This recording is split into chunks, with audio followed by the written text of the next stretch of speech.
వాహనాల అద్దాలు కూడా పగిలిపోయినట్టుగా, అంటే చాలా భూమి కంపించేంత శబ్దం సౌండ్ వచ్చింది.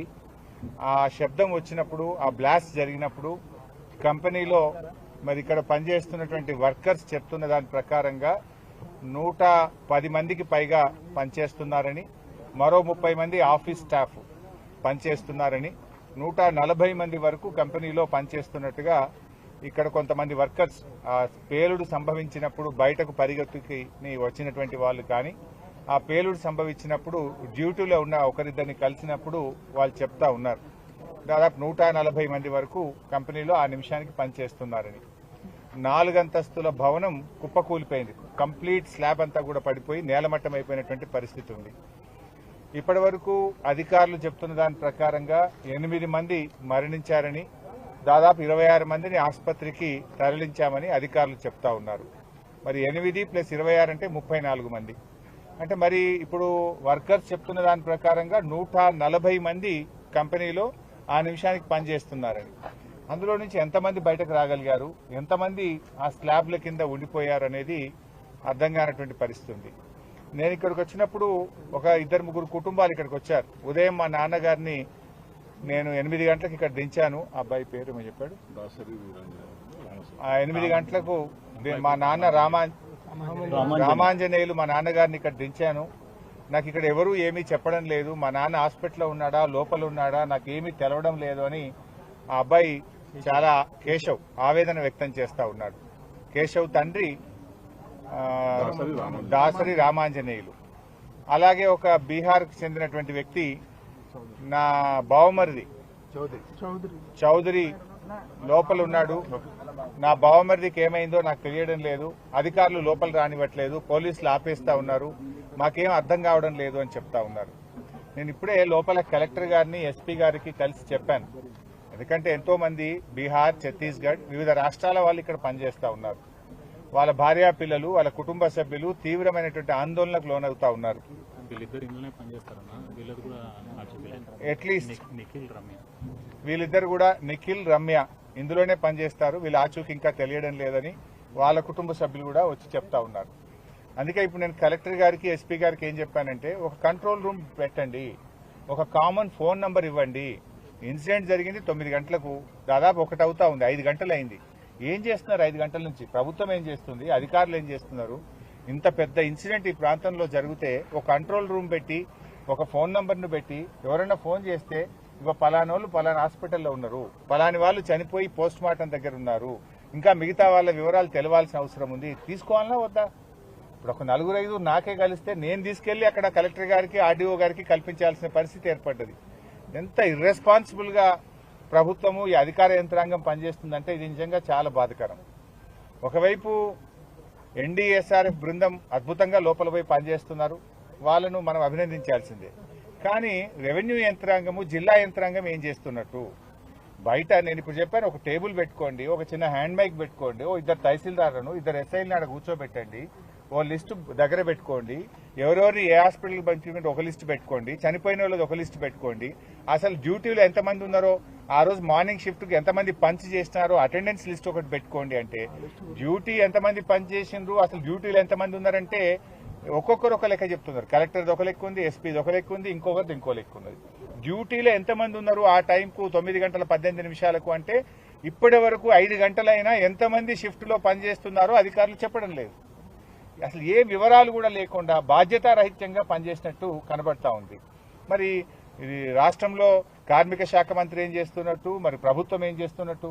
కనీసం ఒక టోల్ నంబర్ ఇయ్యరా, ఒక టోల్ ఫ్రీ నంబర్ ఇచ్చి ఈ నంబర్కి ఫోన్ చేయండి అని చెప్పొచ్చు కదా. లేదు, కనీసం చాలా మంది కుటుంబ సభ్యులు ఇక్కడికి వచ్చారు, వాళ్ళు ఎవరిని కలవాలి? పోలీసులు నూకేస్తున్నారు. మా బావ ఏమైంది, నా భర్తకి ఏమైంది, నా బావమర్దికి ఏమైంది, మా తమ్మునికి ఏమైంది అని ఏడుస్తున్నారు. వాళ్ళు ఎవరిని కలవాలి, ఎక్కడ కలవాలి? కనీసం ఒక కంట్రోల్ రూమ్ పెట్టరా, ఒక 2 తహసీల్దార్లను కూర్చోబెట్టే బాధ్యత లేదా మీకు?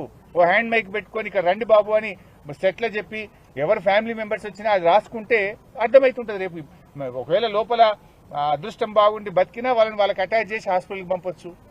ఇంకా బాధ కలిగేది ఏంటంటే, ఈ చిన్న చిన్న ప్రైమరీ కేర్ హాస్పిటల్లో జాయిన్ చేసినారు, జరిగిందేమో బాంబ్ బ్లాస్ట్, 60-70% పైగా ఖాళీ ఉన్నారు. అసలు మనిషి 30% పైగా కాలుతేనే లైఫ్ ఈజ్ ఇన్ డేంజర్. వాళ్ళని ఎక్కడ చేర్చాలి? కనీసం ఒక ఏజీ హాస్పిటల్లో, ఒక మీరు అపోలో హాస్పిటల్లో, ఒక యశోదాకో వాళ్ళని పంపించి కాపాడే బాధ్యత లేదా? ఒక కార్పొరేట్ హాస్పిటల్ పంపే బాధ్యత మీకు లేదా? ఏమైందమ్మా, మీరు ఎందుకు పంపట్లేదు? ఇంకా ఈ చిన్న చిన్న హాస్పిటల్లో పెట్టారు, వెంటనే ఏజీకి పంపండి, వేర్ ఈజ్ యువర్ డిఎంఎండ్హెచ్ఓ అని మేము ఇప్పుడు అధికారులను గట్టిగా అడిగాం. పంపుతాం సార్ అంటారు. ఎప్పుడు పంపుతారు? మీకు ఆ మొదటి గంట అనేది చాలా విలువైనటువంటిది. ఆ మొదటి గంట 2 గంటల్లో మీరు కరెక్ట్ గా ట్రీట్మెంట్ అందించగలిగితే ప్రాణాలు కాపాడగలుగుతాం. Golden hour, you are missing the golden hour. ఇప్పటిగా చిన్న చిన్న ఆసుపత్రుల్లో వేశారు, కనీసం అక్కడ స్పెషలైజ్డ్ డాక్టర్స్ ఉండరు. వాళ్ళని ముఖ్యమైన కార్పొరేట్ హాస్పిటల్ పంపించి వాళ్ళ ప్రాణాలు కాపాడే బాధ్యత ప్రభుత్వానికి, యాజమాన్యానికి లేదా? అంటే పూర్తిగా బాధ్యత రహిత్యం. వాళ్ళను మంచి ఆసుపత్రికి పంపడంలో ఫెయిల్ అయిపోయారు. వాళ్ళకు కనీసం సమాచారం అందించడంలో ప్రభుత్వం ఫెయిల్ అయిపోయింది.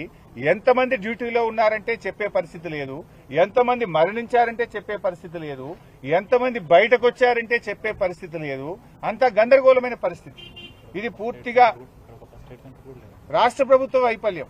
ఇక్కడ కనీసం ఇంత పెద్ద బ్లాస్ట్ అయింది, ఒక ఫస్ట్ ఎయిడ్ సెంటర్ అనే పెట్టాలి కదా. కనీసం ఒక వెహికల్ తెప్పించి ఫస్ట్ ఎయిడ్ సెంటర్ పెట్టి ఆక్సిజన్ పెట్టి వాళ్ళని తీసుకువెళ్లాల్సిన బాధ్యత లేదా? Totally responsible. ఇది పాశమైలారం ఇండస్ట్రియల్ ఏరియాలో వరుసగా ఇది 3వ సంఘటన. ఈ ప్రభుత్వం వచ్చిన తర్వాత హత్నూర మండలంలో కూడా ఆ మధ్య ఒక బ్లాస్ట్ జరిగితే ఐ థింక్ 5 అనుకుంటా. ఆ రోజు 5 చనిపోయారు. 5 చనిపోతే ఆ రోజు కూడా ప్రభుత్వం పట్టించుకోలేదు. మరి ఏం వరుసగా బ్లాస్ట్లు జరిగి ఇంతమంది మరణిస్తా ఉంటే ఈ ప్రభుత్వానికి ఒక బాధ్యత లేదా? Is it not your responsibility to take care?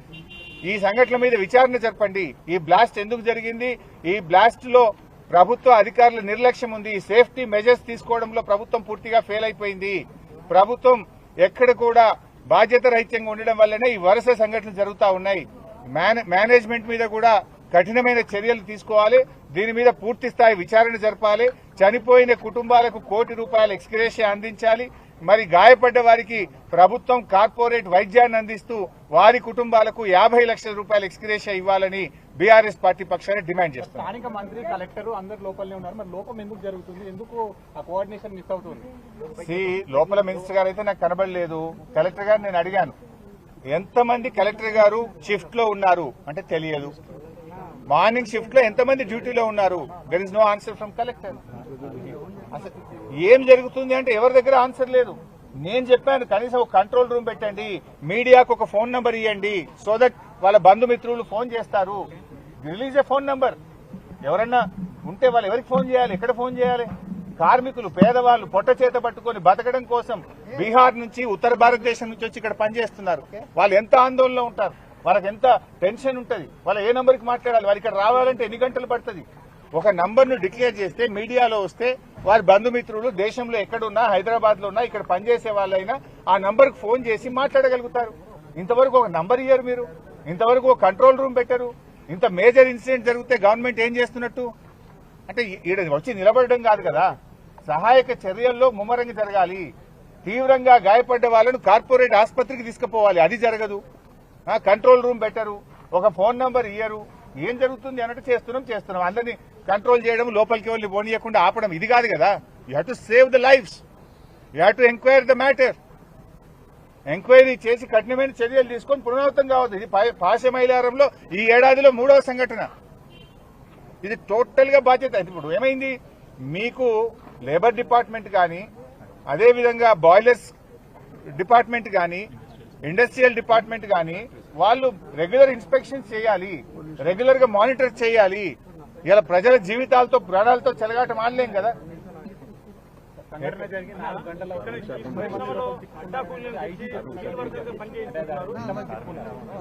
ఈ ప్రాంతంలో పరిశ్రమల్లో అడ్డాకూలీలను తెచ్చి స్కిల్ వర్కర్ గా పనిచేస్తున్నారు.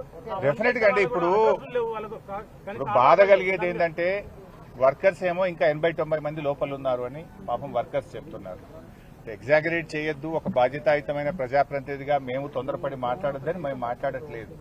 బట్ వర్కర్స్ ఆర్ సేయింగ్, అన్నా ఇంకా 70-80 మంది లోపల ఉన్నారు, ఆ 70-80 మంది పరిస్థితి మాకు ఆందోళనగా ఉంది అని బయటకు వచ్చినటువంటి వర్కర్స్ చెప్తా ఉన్నారు.